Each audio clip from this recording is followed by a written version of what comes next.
Yo les pido que abran sus Biblias en Primera de Tesalonicenses, capítulo 5, versículo 18. Vamos a hacer una pausa hoy en nuestro estudio del Evangelio de Marcos, porque estamos en una semana que es bueno cultivarla como iglesia, como familias, como individuos. Es bueno cultivar esta semana de acción de gracias. Acción de gracias es más que un pavo, acción de gracias es más que Black Friday, es más que consumismo. Acción de gracias expresa, como vamos a estar hablando hoy, el mayor acto de adoración que tú le puedes dar a Dios. Darle gracias. Darle gracias. Miren lo que dice Primera de Tesalonicenses, capítulo 5, versículo 18, mis hermanos. ¿Están conmigo? Dice así la palabra del Señor: dad gracias en todo, porque esta es la voluntad de Dios para con vosotros en Cristo Jesús. Leámoslo todos juntos, mis hermanos. Primera de Tesalonicenses 5:18. Dad gracias en todo, porque esta es la voluntad de Dios para con nosotros en Cristo Jesús. Dios quiere que nosotros le demos gracias. Esa es su voluntad. Esa es su voluntad. Yo tuve el privilegio de conocer a Henry en Honduras. Henry fue un niño que nació sano, totalmente sano. Su vida iba bien hasta que unos meses después de nacer comenzó una infección en sus ojos. Y sus padres le descuidaron. Sus padres le dejaron esa infección sin ningún tipo de tratamiento. Y pasaron las semanas y después los meses, hasta el punto que Henry se tropezaba con todo, de manera que él no podía ver. Lo llevaron al médico y fue cuando se dieron cuenta de que estaba completamente ciego. Yo tuve el privilegio de conocer a Henry y escuchar su historia, pero cuando yo conocí a Henry, era un cantante conocido en la mayoría de iglesias de la capital de Honduras y de otras ciudades también. Un cantante que había grabado muchísimos discos y que iba de ciudad en ciudad sin acompañante. Y si tú eras una de las personas que conocía a Henry, tú podías estar 2 años sin verlo y después decirle: hola Henry, ¿cómo estás? Y él te llamaba por tu nombre, solo con escuchar tu voz. Es una de las personas más alegres que yo he conocido en mi vida, más agradecidas que yo he conocido en mi vida. Él cuenta chistes, se ríe. En el tiempo de que él dio algunos especiales musicales en la iglesia donde yo asistía, en la iglesia en Honduras, tenía un hijo pequeño que fue con él a este evento, y cuando subieron a Henry a cantar un especial musical, lo acomodaron mal, de manera que Henry quedó viendo a la pared y no al público. Y el niño, el hijo de Henry, que estaba atrás ayudando con el sonido de los discos para poner las pistas, vino caminando por toda la iglesia, se subió al escenario y lo puso en la posición correcta. Y después, toda la cena, Henry estuvo haciendo chiste de eso y haciéndonos reír a todos. Y su hijo le robaba las tortillas del plato, le robaba los pedazos de carne. Y Henry no era bobo. Él decía: yo tenía un pedazo de carne por aquí, ¿quién lo tomó? Y él escribió esta canción.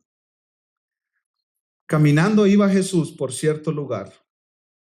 Sus discípulos también le acompañaban. Y de pronto ven a un hombre ciego de nacimiento y todos le preguntaban al Señor. ¿Identifican esa historia? En el Evangelio de Juan. Dinos, Señor, ¿por qué este hombre nació ciego? ¿Fue que él pecó o fue que sus padres pecaron? Jesús responde, ni sus padres ni él pecaron, es para que se manifieste la gloria de Dios en él. Y después él dice, manifiesta, oh Dios, tu gloria en mí. Señor, anhelo ser un instrumento para decirle al mundo que tú eres mi sustento y proclamarles que tú eres mi Señor. Un hombre ciego cantando de la historia de otro hombre ciego que se encontró con Cristo. Y termina esta canción dando gracias. Gracias, Señor. Ahora ya no vivo como un ciego, porque tu luz guía mis pasos sin tener tropiezo. Ahora ya no vivo yo, sino que tú vives en mí. Gracias, Señor, por tu propósito en mí. Si hay alguien, mis hermanos, que tiene razones para quejarse en la vida, es Henry. Por negligencia, no de doctores, no de terceros, de sus padres, él quedó ciego. Toda su vida ciego. Pero él toma ese dolor y esa experiencia y en Cristo él puede dar gracias. Y entender que aún en su circunstancia, Dios tiene un propósito para él. Y él capta perfectamente la esencia de la gratitud. Ahora ya no vivo yo, sino que tú vives en mí. ¿Cómo tú puedes cultivar un corazón agradecido? Negándote a ti mismo, mi hermano. Y haciendo que Cristo sea el rey de tu vida. Y decir como Pablo, con Cristo estoy juntamente crucificado. Y ya no vivo yo, ya no son mis preferencias, ya no son mis planes, mis metas. Con Cristo estoy juntamente crucificado. Gálatas 2:20. Y ahora lo que yo vivo en la carne, lo vivo en la fe del Hijo de Dios.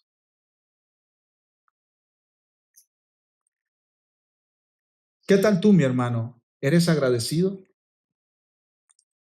¿Qué tanta gratitud hay en tu corazón? ¿Qué tanta gratitud expresas día con día? ¿Qué tanta gratitud escuchan las personas que te rodean? Tal vez tú en un autoexamen rápido que haces hoy puedes decir, yo no me quejo tanto. Pregúntale a tu esposa. Yo ayer le pregunté a la mía. Pregúntale a tus hijos. ¿Qué es lo que sale continuamente de tu boca? Porque lo que sale continuamente de tu boca viene de tu corazón. Y si tú tienes un corazón que no es agradecido, tus palabras reflejarán eso de inmediato. Y las personas que están alrededor tuyo lo notarán también. En 1 Tesalonicenses 5:18, Pablo dice, un mandamiento les doy, den gracias en todo, porque esta es la voluntad de Dios para ustedes en Cristo Jesús. No dice Pablo, den gracias cuando las cosas vayan bien. Pablo no dice, den gracias cuando todo esté suave y ordenado como ustedes lo quieren. Den gracias en todo, en todo. Y eso no nos sale natural a nosotros, ¿no es cierto, mis hermanos? Eso no sale natural. Los que tenemos hijos tenemos la experiencia de decirle a nuestros hijos, diga gracias. ¿Y cuántas veces usted le tiene que repetir a un muchachito que diga gracias para que el niño diga gracias? ¿Cuántas veces? A nosotros con nuestros hijos nos ha tocado, dime gracias, dile gracias a tu mamá, dile gracias al hermano, dile gracias a tu abuelita, dile gracias, dile gracias. Eso no es automático. Y esa experiencia de los niños es muy fácilmente nuestra experiencia también como adultos. Esto no es natural en nosotros, mis hermanos. Pablo fue un hombre muy agradecido. Él siempre estaba dando gracias. Y si hay algo, mis hermanos, que Dios me ha estado enseñando a mí de manera personal en estas últimas semanas es a ser agradecido. Dios me ha estado revelando a mí mientras yo he estado en la palabra diariamente con mi devocional personal. Dios me ha estado revelando a mí lo quejumbroso y murmurador que soy. Y tal vez yo no lo expreso con mis labios, pero está ahí en mi mente. Está ahí trabajando y funcionando de una manera, mis hermanos, que realmente me da pena admitirlo. Y ayer yo estaba conversando con mi esposa y le estaba comentando toda esta ingratitud que está en mi corazón. Tal vez ellos no le escuchan, porque yo soy de los que está haciendo bromas todo el tiempo y los hermanos de la música no me van a dejar mentir. Estoy riendo y todo aquí bien, pero adentro digo, ¿por qué se tardan tanto? ¿Y por qué no llegan temprano? Y ahí entre dientes, yo sirvo en un ministerio que se llama Soldados de Jesucristo y me toca estar trabajando con personas en, creo que 8 países de América Latina. Y a veces le pedimos a un hermano que haga algo y no lo hace. Y pues de eso dependen otras cosas. Y Dios me ha estado mostrando en mi mente y en mi corazón mi queja y mi murmuración continua. Tal vez no lo grito a los 4 vientos, pero sí me encargo de expresarlo aquí dentro de mi corazón. Y he estado leyendo las cartas del apóstol Pablo desde 1 Corintios en adelante. Y los hermanos de Corinto eran una pesadilla para el apóstol Pablo. Él tiene que dedicar varios capítulos de sus cartas, 1 y 2 Corintios, defendiendo su ministerio porque lo estaban atacando. Pero ¿cómo empieza 1 Corintios? Yo doy gracias a Dios por todos ustedes.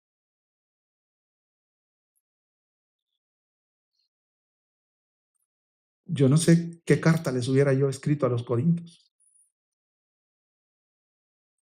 Yo espero delante de Dios que todos reciban su merecido por lo horrible que me han tratado.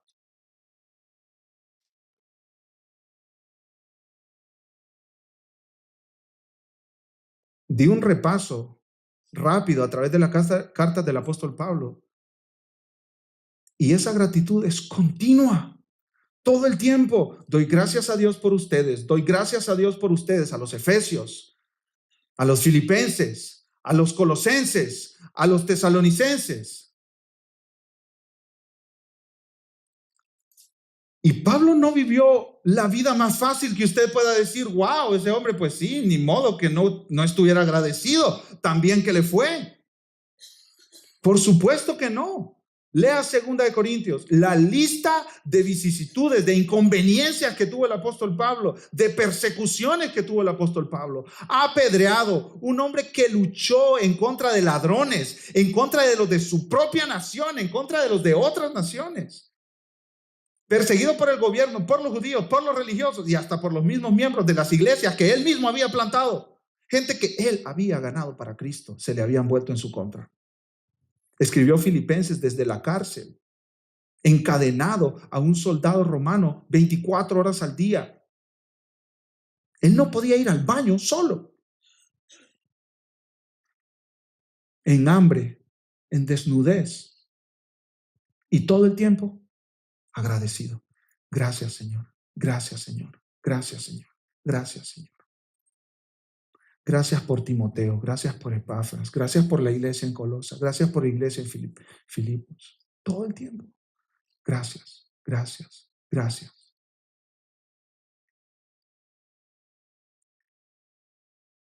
Un comentarista dice, ¿cuál es la razón de la gratitud de Pablo? Él entendía lo que él se merecía. Él merecía sufrir condenado por toda la eternidad. Pero en cambio, debido a que Jesús había muerto en su lugar, Pablo nunca recibirá lo que se merece. No importaban las más terribles circunstancias, el apóstol continuaba siendo agradecido. El apóstol fue un ejemplo para un puritano llamado Matthew Henry. Se cuenta que una vez lo asaltaron, le robaron y él escribió esto: estoy agradecido primero porque nunca antes me habían robado. Segundo, porque aunque me quitaron la billetera, no me quitaron la vida. Tercero, porque aunque se llevaron todo lo que tenía, pues no tenía mucho. Y cuarto, porque yo fui la víctima del robo y no el ladrón. Aún en la circunstancia más adversa, él encontró razones para agradecer a Dios. Se cuenta también de un predicador en el norte de Estados Unidos, en los siglos pasados, que agradecía siempre y por todo. Y ese día hubo una gran nevada y habían unas cuantas poquitas personas ahí, y uno de los asistentes dijo: a ver ahora de qué agradece este pastor, porque ahora sí que no hay nada que agradecer. Y el pastor se paró en el púlpito y dice: Dios, gracias porque no todos los días son como este que hemos tenido hoy. Aún en las circunstancias más adversas se puede agradecer a Dios, porque Dios es bueno con nosotros. ¿No es cierto, mis hermanos? La queja y la murmuración, aún tan común como son en medio de nosotros, no deberían tener lugar en nuestras vidas, en nuestros corazones, en nuestras familias, en nuestras conversaciones. No deberían tener lugar, mis hermanos. No hay queja o murmuración que tenga una excusa válida delante de nuestro buen Dios. ¿No es así, mis hermanos? No hay. En lugar de queja y murmuración, estamos llamados a vivir una vida de gratitud a Dios. El pastor John MacArthur dice: el mayor y más importante acto de adoración que puedes dar a Dios es agradecerle. La gratitud es la expresión máxima de adoración, porque a través de ella afirmamos que Dios es la fuente tanto de las pruebas como de las bendiciones. Cuando tú agradeces, expresas en humildad que estás aceptando lo que Dios te da. Esos hijos rebeldes que no te dejan dormir en la noche, Dios ha orquestado eso para tu vida. Puedes estar agradecido porque su plan es mejor que tu plan.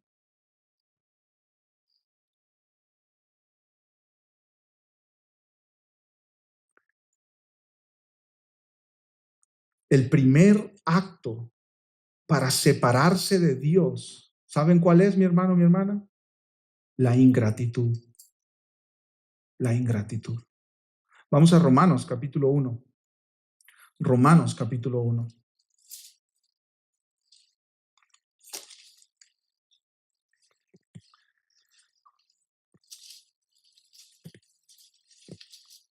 Mire lo que dice el versículo 21. Pablo dice que a través de todas las cosas hechas, las personas pueden darse cuenta que hay un creador, un diseñador, alguien inteligente fuera de esta creación que creó todo. No hay excusa, dice el apóstol Pablo. Las personas pueden darse cuenta que Dios existe a través de lo creado. Pero ¿qué hicieron las personas? En lugar de rendirse a Dios, en lugar de dar sus vidas a Dios, versículo 21, pues habiendo conocido a Dios, sabiendo que hay Dios, hermanos, no hay ateos en este mundo para Dios. No hay, no existen. Habiendo conocido a Dios, no le glorificaron como a Dios, ni le dieron ¿qué? Gracias. Sino que se envanecieron en sus razonamientos y su necio corazón fue entenebrecido. Y si usted sigue leyendo, encontrará 3 veces la frase Dios los entregó, Dios los entregó, Dios los entregó. No glorificaron a Dios como Él merece ser glorificado, ni le dieron gracias. Miren, cuando usted no le da gloria a Dios, no le dará gracias. Cuando usted no le da gracias es porque no le está glorificando y su vida de ese punto en adelante seguirá apartándose de Dios, apartándose de Dios, apartándose de Dios. ¿Hasta el punto de qué? Versículo 27. Y de igual modo también los hombres, dejando el uso natural de la mujer, se encendieron en su lascivia unos con otros, cometiendo hechos vergonzosos hombres con hombres y recibiendo en sí mismos la retribución debida a su extravío. ¿Qué quiere decir eso? La vida homosexual. De eso está hablando el apóstol Pablo en Romanos capítulo 1, versículo 27. Hombres con hombres. Hermano, esta revolución sexual que estamos viviendo en nuestros días, donde tus hijos escuchan en la escuela, está bien ser gay, o está bien ser homosexual, está bien que a los niños les gustan los niños y a las niñas les gusten las niñas. ¿Dónde empezó todo esto? En la falta de gratitud. Allá empezó. Allá empezó. Eso es una aberración en contra de Dios y del plan de Dios. ¿Dónde comenzó todo? No le glorificaron como a Dios, ni le dieron gracias.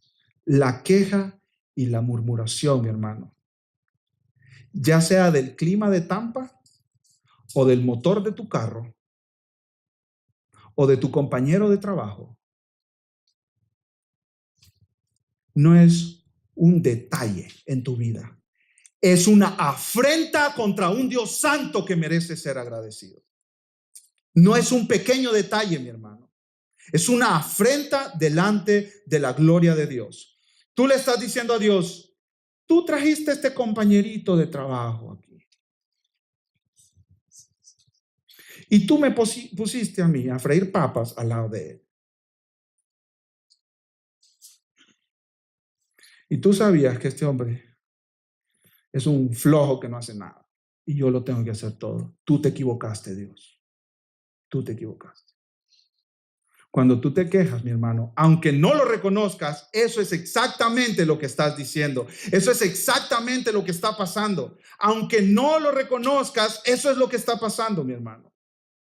Quieres editar a Dios. Ok, Dios, dame el guión de mi vida, porque tú no lo hiciste bien.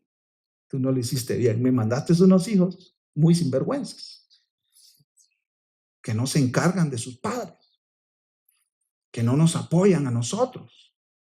Me mandaste unos hijos muy sinvergüenza y yo te voy a hacer unas cuantas ediciones al guión que tú preparaste para mi vida. ¿Sí ve lo que está haciendo con la murmuración?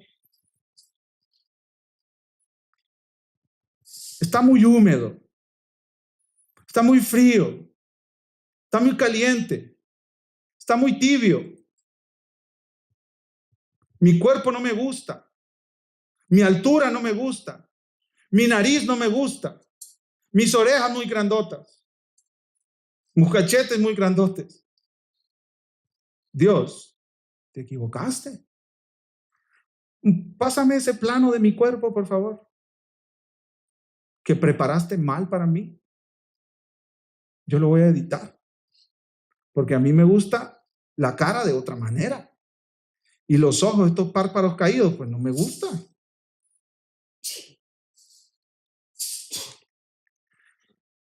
Cuando nosotros nos quejamos, mi hermano, no estamos expresando pequeños detalles de la vida. No, estamos afrentando en contra de nuestro Dios, de nuestro buen Dios, de nuestro soberano Dios. Hermano, ¿tú crees que Dios es soberano? La soberanía de Dios significa que Él hace lo que Él quiere cuando Él quiere. Dice el Evangelio de Mateo que no cae un pajarito a tierra sin que nuestro Padre Celestial lo permita. Eso quiere decir que hasta de las cosas más insignificantes Dios está pendiente y Él tiene el control. Hay un corito antiguo que yo lo estaba recordando, creo que el jueves o el viernes. Sin Dios nada somos en el mundo. Sin Dios nada podemos hacer. Ni las hojas de los árboles se mueven, si no es por su poder. Eso no está en la Biblia, pero es cierto. Ni una hoja de un árbol se mueve si Dios no está controlando eso. Amén, mis hermanos. Entonces, cuando nos quejamos, le estamos diciendo a Dios, te equivocaste con este clima, te equivocaste con mi cuerpo, te equivocaste con mi trabajo, te equivocaste con mi salario. Es una afrenta, mis hermanos, en contra de Dios. Y hay consecuencias terribles para la ingratitud. Consecuencias terribles para la queja o la murmuración. Dice el pastor James MacDonald que la queja, la murmuración, es expresar resentimiento por circunstancias que están fuera de nuestro control y sobre las cuales no estamos haciendo nada. Este es un grave pecado delante de Dios, mis hermanos. Y el mejor ejemplo de eso lo encontramos en el pueblo de Israel. Yo quiero que vayamos a Éxodo, capítulo 15, mis hermanos, y vamos a ver varios versículos en el libro de Éxodo en el Antiguo Testamento.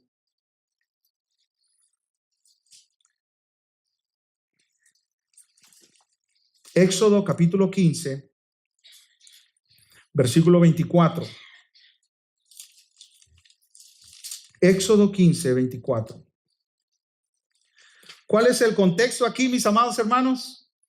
Dios sacó con brazo poderoso, con unas muestras de poder sobrenatural increíbles. Dios sacó al pueblo de Israel de Egipto.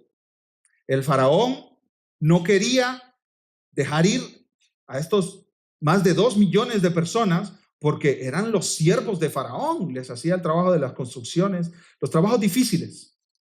Lo hacían los israelitas. Y de repente llega Moisés y dice Jehová que deje salir al pueblo. Faraón no quería hacerlo. Dios mandó las conocidas 10 plagas de Egipto, donde Dios barrió con Egipto, dejó a Egipto en la completa ruina. Pero Faraón no se quedó así tranquilo con los israelitas de camino al desierto, sino que fue tras ellos y Dios puso a los israelitas en una situación muy difícil. Los egipcios atrás, el mar enfrente y las montañas a los lados. No tenían para dónde huir. Y Dios, con un toque de una vara, abrió el mar y los israelitas pasaron en seco.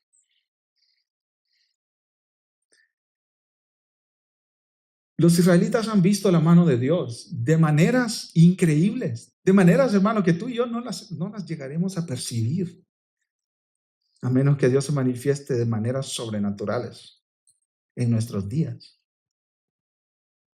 Dios les ponía una columna de fuego en la noche para alumbrarlos y que ellos pudieran seguir caminando huyendo de los egipcios que venían detrás de ellos. Y además para darles calor. Y durante el día, con aquel sol terrible, Dios ponía una nube encima de su cabeza. Es que no hay otra explicación de que era Dios que estaba detrás de todo eso.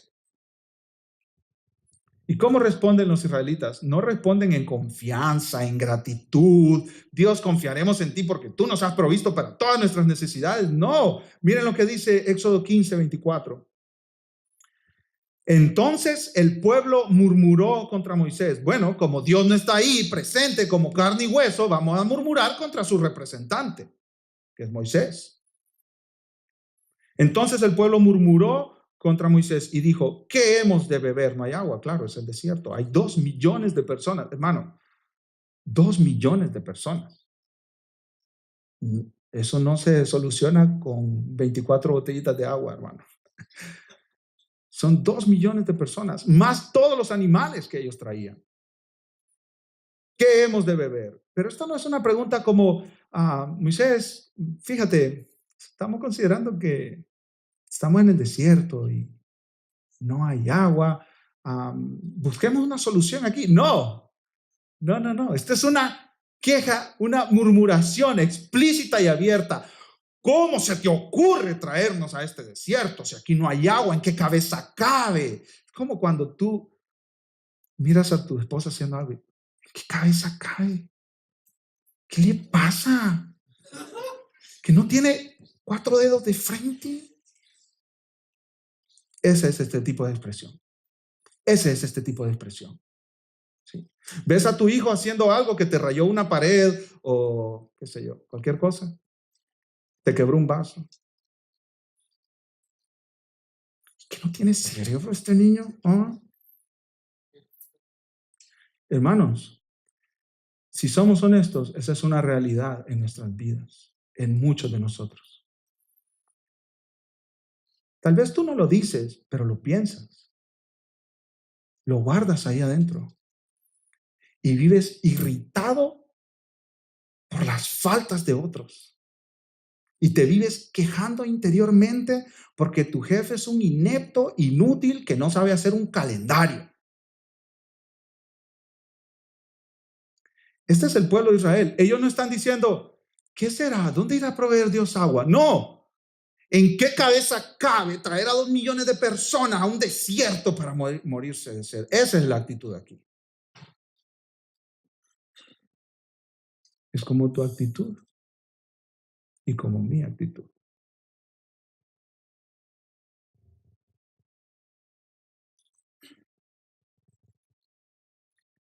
Miren conmigo más adelante en capítulo 16, versículo 2. Esto no solo sucedió una vez, sucedió en varias ocasiones.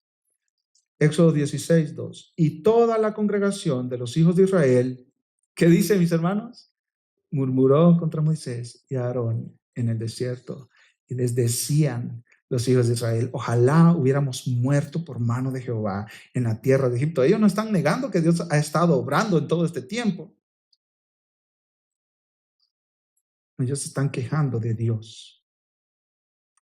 Hermano, cuando te quejas, en última instancia, no te estás quejando del clima o de tu jefe o de tu compañero de trabajo, de tu hijo, de tu esposa, te estás quejando de Dios. En última instancia, te estás quejando de Dios. Nos hubiera matado Jehová allá en la tierra de Egipto, cuando nos sentábamos a las ollas de carne, cuando comíamos pan hasta saciarnos, los viejos días que eran tan buenos, y antes cómo era la gente de bien portada y ahora no le prestan ni atención a uno. Exactamente, eso es lo que ellos están haciendo. Mire, me hubiera gustado quedarme allá en mi país, yo ya estaba tranquilito y mire, me vine a meter aquí, trabaja y trabaja y trabaja y la vida aquí no para. Eso es lo que están haciendo ellos aquí. Yo sueño con irme de regreso para mi país. Allá se vive tranquilo, aquí no vive en paz uno. Uno va y viene y nunca tiene tiempo ni para descansar, ni para tomar unas buenas vacaciones. Y ahí va el corazón quejándose, murmurando. Te digo un secreto, hermano. Si tú te regresas a tu país, vas a seguir quejándote allá. Y es que la violencia aquí, mire que no lo deja en paz a uno. Y es que le están robando. Y estos políticos corruptos que nuestros pueblos no salen adelante por ellos. ¿Y no que te querías ir para allá? Pues regrésate para el norte. No, pero es que allá no sé. El problema no es ni aquí ni allá. El problema está adentro de tu corazón. Ahí está el problema, mi hermano, mi hermana. Ahí está el problema. Dentro de tu corazón. ¿El apóstol Pablo estaba feliz en la cárcel o en libertad? Y él estaba bien. Cómodo no, pero estaba bien con Dios. Como ese himno que escribió el hermano que había perdido a su esposa y a sus hijos cuando se hundió un barco.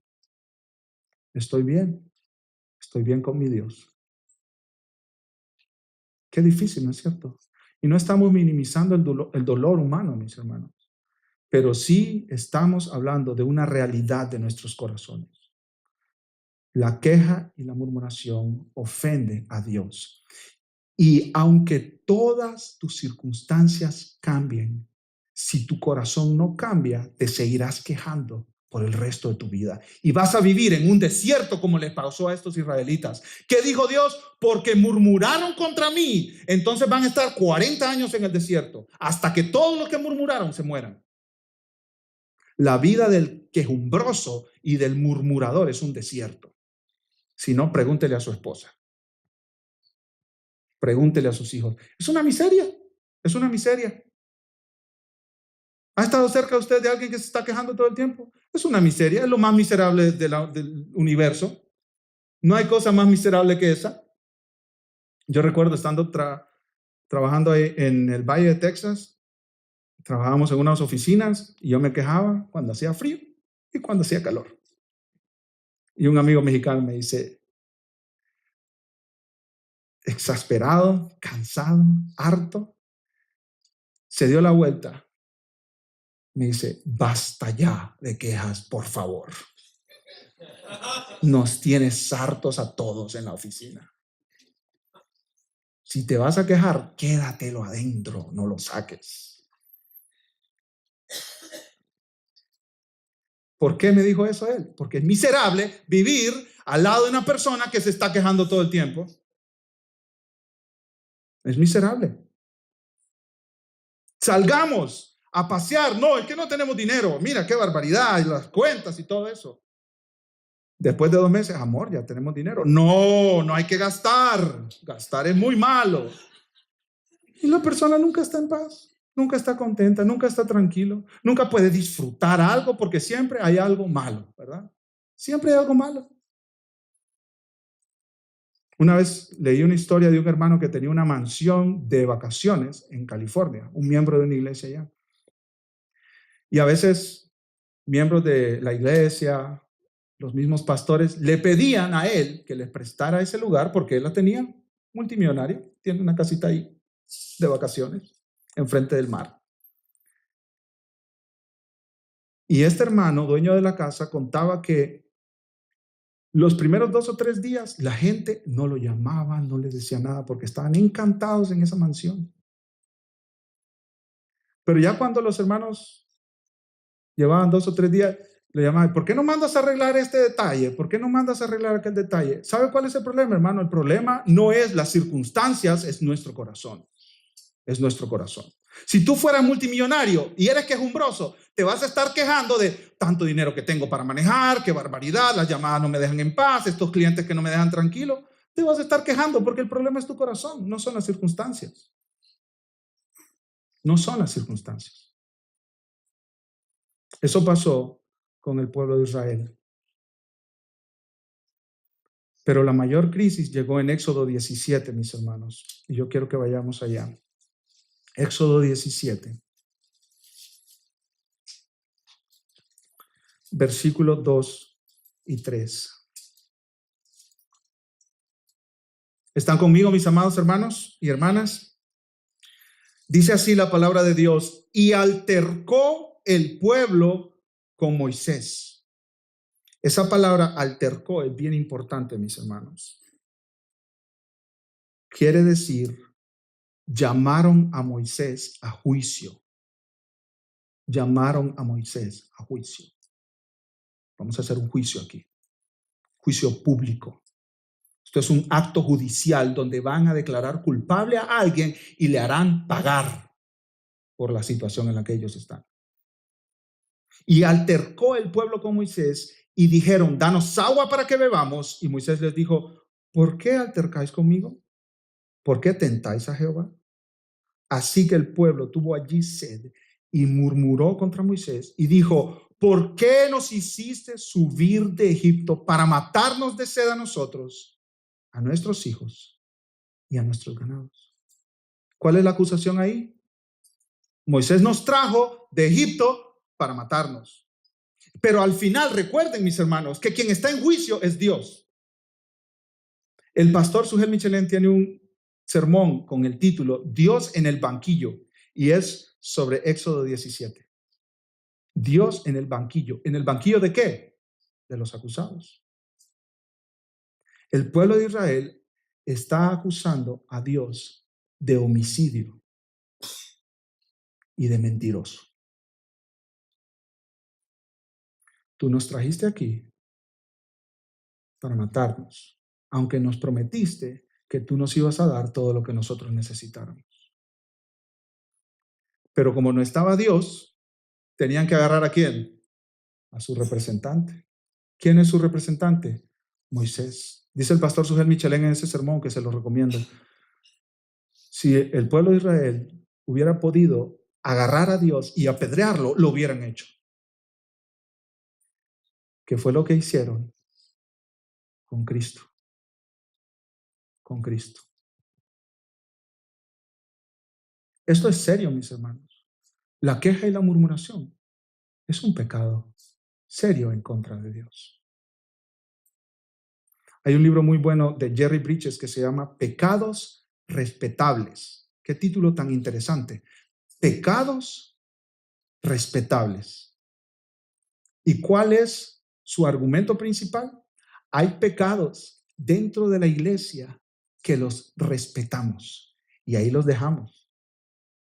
Nosotros no toleramos el adulterio y el matrimonio homosexual y el robo y el asesinato, pero toleramos el orgullo, los celos, la envidia, el chisme, la ingratitud. No somos tan diferentes al pueblo de Israel, hermanos. No digas, wow, qué gente tan mala. Pusieron a Dios en juicio. No, mi hermano. Cuando tú te quejas, tú lo estás poniendo en juicio también. Te equivocaste, Dios, con mi cuerpo. Te equivocaste, Dios, con mis hijos. Te equivocaste, Dios, con mi trabajo.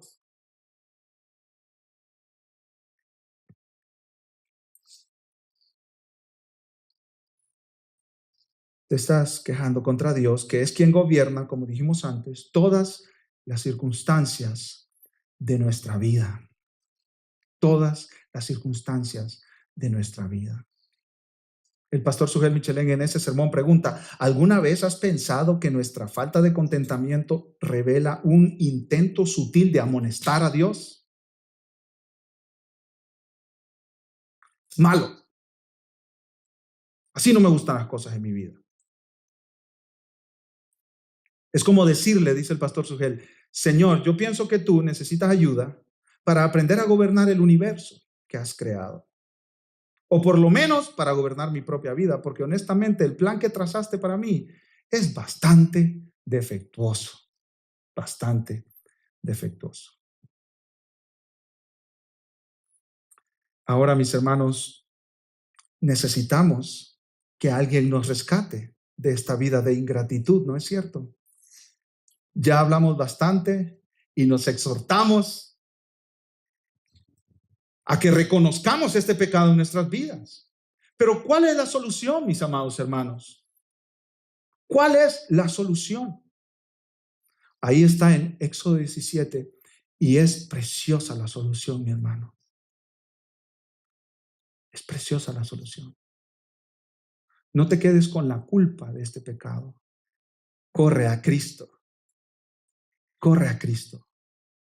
Porque Él pagó el precio por tu queja y tu murmuración. Y no solo eso, te da el poder para vivir una vida de gratitud. Gloria a Dios por eso, ¿no es cierto, mis hermanos? Miren lo que dice aquí en el versículo 4. Entonces, Éxodo 17:4, entonces clamó Moisés a Jehová diciendo, ¿qué haré con este pueblo? De aquí a un poco me apedrearán. Esa era la sentencia para el culpable. Morir por lapidación, apedreado. Y Jehová dijo a Moisés, pasa delante del pueblo y toma contigo de los ancianos de Israel. Esto es una corte, mis hermanos. Esta es una corte. Se emitirá un juicio, se dará un culpable, se emitirá sentencia. Llama a los ancianos de Israel. Es como quien dice, junta la Corte Suprema de Justicia del país. Y toma también en tu mano tu vara con que golpeaste el río y ve. Mira esta imagen, mi hermano. Dios le recuerda a Moisés que con esa vara golpeó el río. ¿Cuál río? El río Nilo en Egipto. ¿Y qué pasó cuando Moisés golpeó con la vara el río Nilo, mi hermano? Una de las plagas. Díganme ustedes, ¿qué pasó? El agua se convirtió en sangre como una sentencia de Dios de castigo sobre Egipto. ¿Sabe usted que cada una de las plagas contra Egipto fue una burla de Dios en contra de los dioses egipcios? Ellos consideraban el río Nilo un dios. Y Jehová de los ejércitos, que es dueño de todo, les dice, pues ahí está su Dios. No tiene nada de vida dentro porque es pura pudrición y sangre, contaminación, corrupción. Después las moscas, otra burla de Jehová a los dioses de Egipto. Las ranas, los piojos, el ganado y hasta terminar con la muerte del hijo del faraón. Una burla porque el faraón se consideraba un dios. Y Jehová le está diciendo, a ver, ¿qué puedes hacer para defender a tu hijo? Nada. La vara golpeando el río es un juicio de Dios contra Egipto. Y ahora esa vara será la que castigue al que tomará el juicio en lugar de los israelitas. Miren esto, mis hermanos, en unos pocos versículos se nos resumen las mejores noticias que tú jamás puedes haber escuchado. Versículo 6. He aquí, yo. ¿Quién está hablando, mis hermanos? Dios. He aquí, yo estaré delante de ti, allí, sobre la peña de Oreb. ¿Y qué dice, mis hermanos? Y golpearás la peña. Golpearás la peña. Y saldrán de ella aguas y beberá el pueblo. Y Moisés lo hizo en presencia de los ancianos de Israel. Dios dijo, este pueblo merece ser castigado. Pero yo, dijo Dios, me pondré en esa peña y Moisés me pegará a mí con esa vara. Hermanos, este es Cristo diciéndole al pueblo de Israel, yo estoy tomando tu castigo por toda esa murmuración que es tan ofensiva delante de Dios. Y así hizo Cristo, mi hermano. Cuando tú viviste una vida de ingratitud y de murmuración, Él se puso delante de su Padre en la cruz. Y su Padre lo castigó a Él por toda tu maldad, por toda tu queja. Dios le dice a Moisés, yo me pondré entre ti y la peña y tú le pegarás a la peña. Porque Dios estaba absorbiendo el castigo del pueblo de Israel en Cristo, mis hermanos, en Cristo. El apóstol Pablo habla de esta escena en 1 Corintios capítulo 10. Y dice que todos bebieron de las aguas que salieron de la roca. Y esa roca era Cristo. Cristo es la roca de Oreb. Y ahora el que beba de esa agua, dijo Cristo, no tendrá sed jamás. Hermanos, qué buenas noticias. Toda tu murmuración, toda tu queja continua en contra de Dios mismo, Cristo la llevó en la cruz. Y ahora tú tienes poder para vivir una vida de gratitud al Señor. Porque Cristo llevó tu pecado. Cristo llevó tu pecado. Qué buenas noticias, mi hermano. Qué buenas noticias. Ya tú no tienes que pagar porque Cristo lo pagó todo en tu lugar. Si tú no estás en Cristo, yo te ruego que hoy vengas a Él y creas en Él y le abraces a Él como tu Salvador, como tu Redentor, como el que te vio a punto de recibir el castigo de Dios y se puso en medio para recibirlo Él en la cruz. Qué lindas noticias. Qué lindas noticias. ¿Cuál es la solución para tu queja, mi hermano, y mi queja, tu murmuración y mi murmuración? No es controlar tu boca. Es un corazón renovado. Es un corazón restaurado. Es un corazón nuevo. De modo que si alguno está en Cristo, nueva criatura es. Las cosas viejas pasaron. He aquí, todas son hechas nuevas. Un nuevo corazón es la única solución para un corazón que está lleno de murmuración y de queja. Y contemplar a Cristo, mi hermano, tomando tu lugar en esa cruz. Contemplar a Cristo ahí, en esa roca, recibiendo el castigo por tu pecado. No hay mejor noticia que esa, mi hermano. Y no hay mejor noticia que esa para esta temporada de agradecimiento. ¿No es cierto, mis hermanos? Cuán agradecidos estamos con Dios. No solo porque Él nos provee todo lo que necesitamos materialmente, económicamente, familiarmente, emocionalmente, sino también por la gran salvación que ha provisto en Cristo. Y como decíamos al principio, no hay lugar para la queja, no hay lugar para la murmuración. Hermano, ¿cómo vas a murmurar de un Dios que dio a su propio Hijo por ti? No puedes murmurar contra ese Dios. No puedes. Solo contemplando a Cristo, la murmuración morirá en nuestros corazones. Y te digo algo, tu esposa, tus hijos, tu esposo, tus sobrinos, los miembros de la iglesia se darán cuenta que de tu boca están saliendo palabras de gratitud ahora por la obra de Cristo, por la obra de Cristo. Vamos a orar, mis hermanos. Padre, gracias, Señor, porque qué buenas noticias tenemos en las Escrituras, Señor. Ahí nosotros somos confrontados, exhortados a ver nuestro pecado tal cual es, una afrenta total, una ofensa descarada en contra de tu santidad y de tu gloria, Dios. Nosotros en tu palabra somos invitados a ver el pecado tal como es en verdad.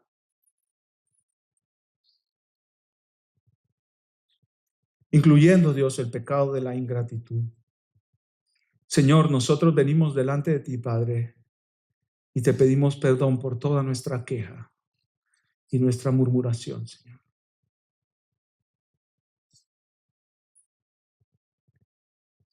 Perdónanos y cámbianos, te lo suplicamos, Señor, por el poder de tu Espíritu Santo en nosotros.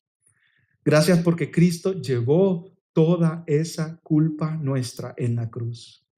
Y gracias, Señor, porque Cristo nos da poder para vivir vidas de gratitud en lugar de vivir vidas de queja y de murmuración. Padre, a veces la vida se pone muy difícil, Señor. Y las personas alrededor nuestro hacen que nuestra experiencia diaria sea más difícil aún. Y a veces tú traes enfermedad a nuestras vidas y condiciones complicadas. Y aún en esos momentos queremos darte gracias, Señor. Queremos dar gracias en todo porque esa es tu voluntad para nosotros en Cristo Jesús.